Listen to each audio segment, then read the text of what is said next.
অনেক বৃষ্টি পড়তেছে, হ্যাঁ, অনেক অনেক অনেক অনেক বৃষ্টি পড়তেছে। যা পড়তেছে শুধু পানি আর পানি পড়তেছে। হ্যাঁ, এখানে ফেউ ফেউ যে বৃষ্টি ধীরে ধীরে ওরকম না, অনেক পানি পড়তেছে, শুধু পানি আর পানি। হ্যাঁ, এই হলো অবস্থা।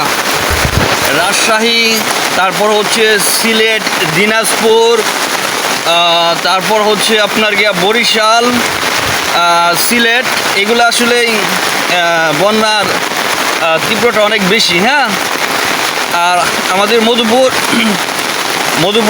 বন্যা হতে হলে বা মধুপুর মানে হাঁটু সমান পানীয় যদি হতে যায়, তাহলে আমার যে ধারণা পুরা বাংলাদেশ আগে পানি নিচে যেতে হবে, তারপর মধুপুর হাঁটু সমাধি পানি হবে।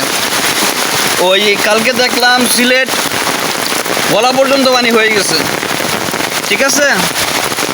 আবার রাজশাহীর অবস্থা তো অনেক খারাপ, বিশেষ করে ওই আপনার সিলেটের অবস্থা ভাই খুবই ভয়াবহ। হ্যাঁ, যেরকম বাড়িঘর তলিয়ে গেছে, এরকম মানে সাপ টাপের আতঙ্কে মানুষ মানে এখন খুবই খারাপ অবস্থায় বোধ করতেছে। সবথেকে বড় কথা যেটা হচ্ছে সেটা হলো যে আলহামদুলিল্লাহ আমরা মধুপুরবাসী অনেক ভালো আছি। হ্যাঁ, আল্লাহর রহমতে অনেক ভালো আছি। তার কারণ হচ্ছে যে দেখেন অনেক বড় বড় ঝড় হয়। হ্যাঁ, ইনশাআল্লাহ আমাদের এখানে ওরকম কোনো ঝড় টড় হয় না। আবার দেখেন বাংলাদেশে বিভিন্ন জেলায় বন্যার অবস্থাটা অনেক বেশি, অনেক, কিন্তু আমাদের মধুপুর ওরকমভাবে কোনো দিন পানি উঠবে না। কারণ কি জানেন, মধুপুরটা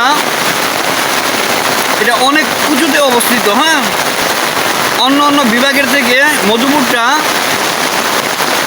অনেক উঁচুতে। তো আল্লাহর কাছে এটাই শুকরিয়া যে আমাদের মধুপুরে কোনো দিন ইনশাআল্লাহ আল্লাহর দয়া যদি থাকে কোনো দিন পানি উঠবে না, আর ওইরকম আতঙ্কে আমরা কোনো দিন থাকবো না। এটা আল্লাহর উপর ভরসা দিয়ে বললাম। হ্যাঁ, তবে আল্লাহ চাইলে সব কিছুই করতে পারে, তিনি অসম্ভবকে সম্ভব করতে পারে। তো তার উপর ভরসা দিয়ে বললাম যে আমাদের মধুপুর কোনো দিন পানি উঠবে না। কারণ অনেক জায়গা ঠিক আছে তলিয়ে যেতে দেখছি, কিন্তু আমাদের মধুপুরে কোনো দিন পানি ওঠে নাই। তার কারণ একটাই, মধুপুর এটা হচ্ছে পাহাড়, ঠিক আছে, এটা হচ্ছে পাহাড় গড়।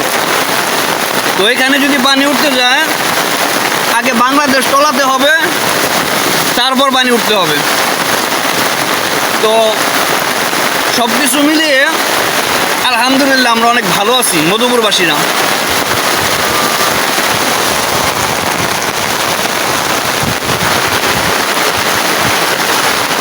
ছাতা আমার লিক হয়ে গেছে। হ্যাঁ,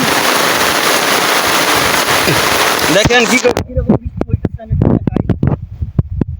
অনেক বৃষ্টি পড়তেছে। হ্যাঁ, অনেক অনেক অনেক অনেক বৃষ্টি পড়তেছে।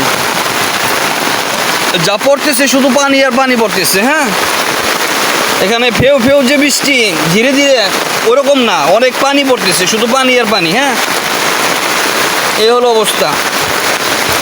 তো সিলেট, তারপর হচ্ছে কক্সবাজার, বরিশাল, তার নওগাঁ, এগুলার থেকে আলহামদুলিল্লাহ আমরা অনেক ভালো আছি, অনেক ভালো আছি। শুধু সমস্যা একটাই যে বৃষ্টি হলে মানে কাদা হয়, অনেক অনেক বেশি কাদা হয়, বের হওয়া যায় না।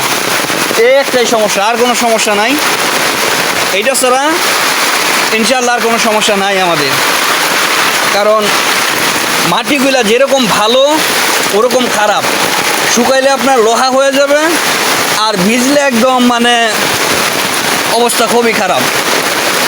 তবে মাটিটা যখন শক্ত থাকে, শুকনা থাকে, তখন এটাকে মানে আপনি কুড়াল বলেন, কোদাল বলেন, যাই কিছু বলেন না কেন, কাটতে পারবেন না, এত পরিমাণে শক্ত হয়।